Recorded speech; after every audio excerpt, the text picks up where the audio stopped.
né?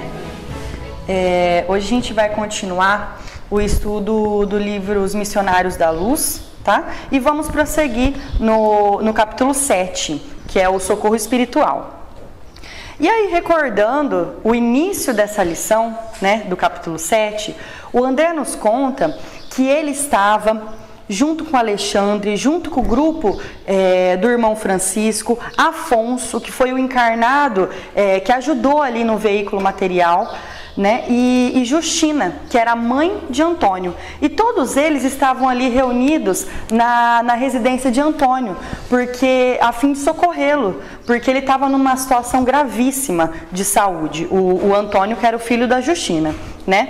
E André, então, começa a nos contar que ele viu Alexandre como verdadeiro magnetizador, porque ele lembrou da época dele aqui na Terra, quando ele era médico, né? Ele atuava na medicina, e ele lembrava dos casos graves em que precisava haver a transfusão de sangue, e ele viu como se fosse a transfusão mesmo que o Afonso fazia em Antônio, só que era uma transfusão de fluidos, que um passava para o outro, né? E ele ficou assim admirado com isso, porque o Antônio, ele já estava moribundo, que é o quê? Que ele estava quase morrendo ali, né? E ele observava então, André, o semblante do enfermo, que transformava gradualmente, conforme aquela transfusão de fluidos, o semblante já do Antônio, ele já estava outro, né? Ele já estava com vitalidade, né? E ele já revelava sinais crescentes de melhora. A sua forma perispiritual reunia-se devagarzinho à forma física, em processo de reajustamento de célula por célula, né? E depois, mais ou menos ali de um quarto de hora, que equivale a 15 minutos, né? E tinha acabado já a intervenção magnética. E o Alexandre, ele chama a Justina, que é a mãe de Antônio, e ele fala para ela assim: Justina, o coágulo acaba de ser reabsorvido e conseguimos socorrer a artéria com os nossos recursos, mas Antônio terá, no máximo, 5 meses de permanência na Terra. Se você pleiteou o auxílio de agora para ajudá-lo a resolver negócios urgentes, não perca oportunidades, porque os reparos desse instante não perdurarão por mais de 150 dias. E não se esqueça de preveni-lo de processos intuitivos ao nosso alcance, quanto ao cuidado que deverá manter consigo mesmo no terreno das preocupações excessivas, mormente, quer dizer, principalmente à noite, quando ocorrem os fenômenos desastrosos mais sérios de circulação, em vista da invigilância de muitas pessoas que se valem das horas sagradas do repouso físico para a criação de fantasmas cruéis no campo vivo do pensamento. Se nosso amigo, quer dizer, o Antônio, né, despreocupar-se da autocorrigenda, talvez desencarne antes dos 5 meses. Toda cautela é indispensável. Quer dizer, a gente vê aqui a importância do pensamento, né, inclusive antes de dormir.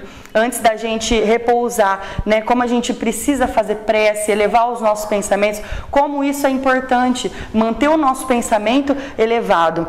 E eles falam que à noite a gente tem que ter mais vigilância ainda do que de dia, porque de dia, ele até vai explicar mais pra frente, os raios solares, eles acabam destruindo os pensamentos inferiores. Então a vigilância ainda tem que ser maior à noite, né? Tem que ser de dia também, mas maior ainda à noite.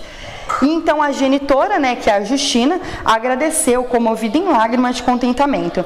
E a gente lembra também, no começo da lição, que a Justina, que é a mãe de Antônio, ela pede ajuda a Alexandre, né? Ela pede ajuda para que seu filho não desencarnasse naquele momento. É por isso que estava acontecendo todo esse cenário, né? Para que ele não desencarnasse naquele momento e que pudesse ficar mais um tempo para poder solucionar os problemas que ele tinha ainda aqui com a família, né? Então ela pediu por favor para que eles ajudassem e foi concedido então essa oportunidade para Antônio através do amor da mãe que intercedeu, né? E a justiça divina então concedeu essa oportunidade a Antônio. E Alexandre, então, né, que é um instrutor de André, ele recomendou ao socorrista, que o socorrista, no caso, era o Afonso, né, que era o encarnado que foi ajudar eles ali no veículo material. né, e que retirasse as mãos da fronte do enfermo, né, porque o doente grave, ele já estava reintegrado nas funções orgânicas, ele abriu os olhos físicos, mas parecia assim, profundamente embriagado, né, e ele começou a gritar, porque a hora que ele se viu acordado, e ele estava meio zonzo ainda, ele começou a gritar por socorro, socorro, ele não estava entendendo nada, né, e aí as filhas dele, que estavam ali no quarto ao lado, escutaram e acordaram, né, desesperadas, e foram lá até o quarto de Antônio ver o que estava acontecendo, e perguntaram, mas o que está acontecendo, pai? O que se passa? O que foi isso? E então o Antônio diz, eu estou morrendo, clamava, né, mas o que você sente? Uma das filhas perguntou, ele, sinto-me morrer, tenho a cabeça tonta, incapaz de raciocinar. Então, os espíritos ali, né, Alexandre e toda a equipe, eles percebiam a pressa dos encarnados, né, aquela gritaria, aquele desespero, ligando para médico e tudo desesperado por conta do Antônio, né, que estava falando que estava morrendo e tal. E então Alexandre, nessa confusão mesmo, Alexandre, como já tinha terminado os trabalhos, Alexandre pediu para que o irmão Francisco desse as instruções para o Afonso, que era o encarnado, para que ele pudesse retornar ao seu lar, né? Porque ele já tinha ajudado ali. E André, então, ele começa a estranhar aquela confusão, né? Fala, nossa, mas, né, pessoal desequilibrado, né? E aí, então, o Alexandre diz, geralmente, quando os nossos amigos encarnados gritam chorosos por socorro, por nosso serviço, o nosso serviço de assistência já se encontra completo. Partamos, quer dizer, naquela hora da confusão ali, já estava tudo bem, já tinha acontecido, os espíritos já tinham ajudado, já tinha ficado completa a assistência, né, o serviço deles. E então o doente ali, o Antônio, né, semilúcido, ele prosseguia inquieto, né, e esperando para a cooperação imediata do médico, para a visita do médico. E a Justina, então, que é a mãe de Antônio, despediu-se de nós, deles, né, do André e de toda a equipe, comovedoramente, permanecendo junto ao enfermo, velando, né, devotada e humilde. Então, quer dizer, ficou muito grata a eles, né, porque eles salvaram, deram essa oportunidade ao Antônio de ficar mais esse tempo para ele poder solucionar os problemas dele aqui. E aí, né, logo que eles saíram ali da residência de Antônio, na via pública mesmo, o André pede ao Alexandre para que ele pudesse conversar, né, mais perto com o irmão Francisco, que tanto ajudou eles ali, né? E então o Alexandre, afável como sempre, né, atendeu aos desejos de André. E o irmão Francisco então já começa comentando, nossa pequena expedição é uma das inumeráveis turmas de socorro que colaboram nos círculos da crosta. Somos milhares de servidores nessas condições, ligados a diversas regiões espirituais mais elevadas. E então André, né, pergunta para ele, mas o seu núcleo procede da nossa colônia, quer dizer, procede do nosso lar? E ele então diz, sim. Temos as nossas atividades entrelaçadas com as tarefas de vários instrutores de nosso lar. E aí o André ainda pergunta, e há tarefas especializadas para cada grupo dessa natureza? E ele diz, perfeitamente, o nosso, por exemplo, destina-se ao reconforto de doentes graves e agonizantes, como era o caso do Antônio, né? De modo geral, as condições de luta para os enfermos são mais difíceis à noite. Os raios solares, nas horas diurnas, destroem grande parte das criações mentais inferiores, que foi o que a gente comentou, dos doentes, né, em estado melindroso, não acontecendo mesmo à noite, quando o magnetismo lunar favorece as criações de qualquer espécie, sejam elas boas ou más. Então a nossa vigilância ainda tem que ser maior à noite, né? Quase ninguém no círculo de nossos irmãos encarnados conhece a extensão das nossas tarefas de socorro. Permanecem eles num campo de vibração muito diferente das nossas e não podem apreender ou disseminar o nosso auxílio. Isso, porém, não importa. Os outros benfeitores, muito mais elevados que aqueles dos quais podemos guardar conhecimento direto, velam por nós e inspiram-nos devotadamente no campo das obrigações comuns, sem que vejamos a sua forma de expressão nos trabalhos referentes aos divinos desígnios. Quer dizer, às vezes, então, ali a nós encarnados, não sabemos a grandeza da ajuda que a gente tem, do auxílio que a gente, da proteção que a gente tem, e mesmo assim eles nos auxiliam, mesmo às vezes a gente sem esse merecimento, né? Sem essa gratidão. Então, o auxílio sempre vem, mesmo que a gente não perceba, né? E a gente não faz nem ideia do quanto somos beneficiados pelos espíritos benfeitores espirituais. E aí, né, o irmão Francisco, ele vê o gesto de André diante daquele cenário, daquela situação, e ele diz sorrindo, o irmão Francisco sorri e acrescenta: sim, meu amigo, reclamar compreensão e resultados de criaturas e situações ainda incapacitadas para nos dar, constitui exigência mais cruel que a solicitação de recompensas imediatas. Quer dizer, não adianta a gente cobrar algo, querer algo que a pessoa não tem para oferecer para a gente, né? Então a gente tem que fazer sem pensar na recompensa, igual os espíritos superiores fazem com a gente, né? Porque se eles forem esperar a gratidão da gente, né, coitados? Então, é isso que acontece. Não adianta a gente cobrar algo que a pessoa não possa cobrar. Então, que a pessoa não possa oferecer. Então, a gente tem que fazer mesmo sem esperar. E aí o André reflete a respeito disso, né? Os que auxiliam alguém interessados no reconhecimento ou na compensação quase sempre permanecem de olhos cerrados para o concurso divino e invisível que de mais alto recebem. Exigem que outros lhe identifiquem a posição de benfeitores, mas nunca se recordam de que amigos sábios e desvelados lhes oferecem a melhor cooperação de planos superiores, sem deles reclamarem a mínima nota de gratidão pessoal. Quer dizer, é a falta de gratidão, né? A pessoa exige a compreensão do inferior, da pessoa mais, né, do inferior, e só que não agradece o auxílio vindo do superior, né? Então, quer dizer, é a falta de gratidão mesmo.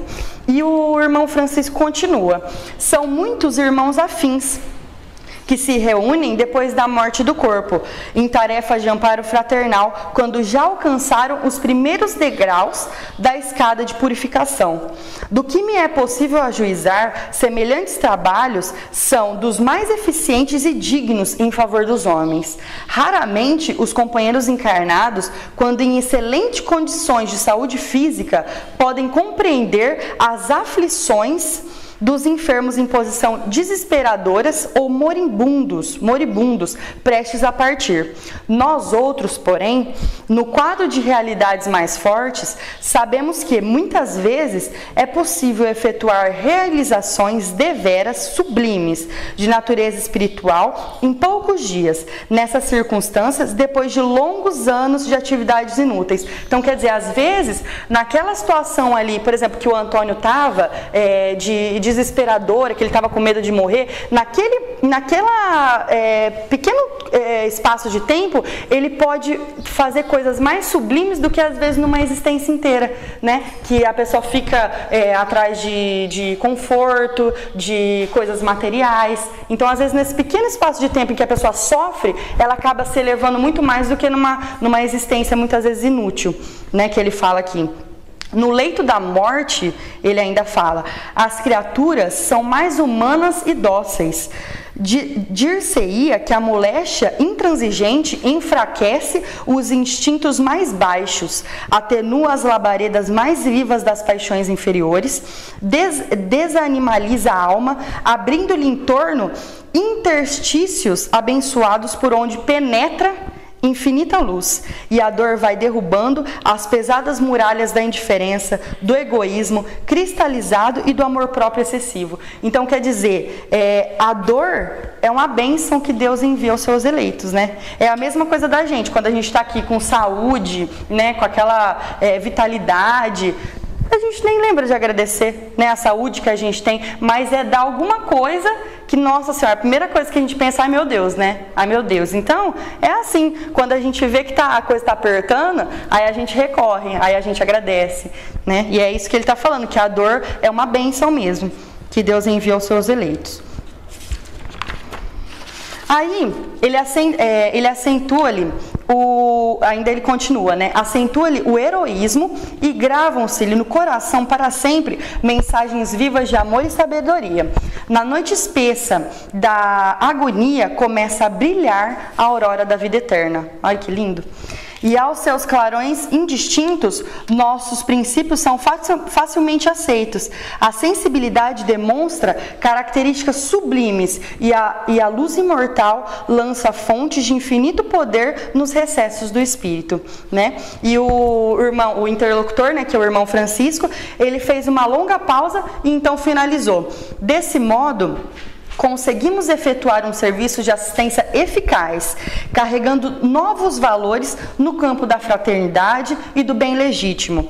Nunca observou a paciência inesperada de doentes graves, a calma de certos enfermos incuráveis e a suprema conformação da maioria dos moribundos?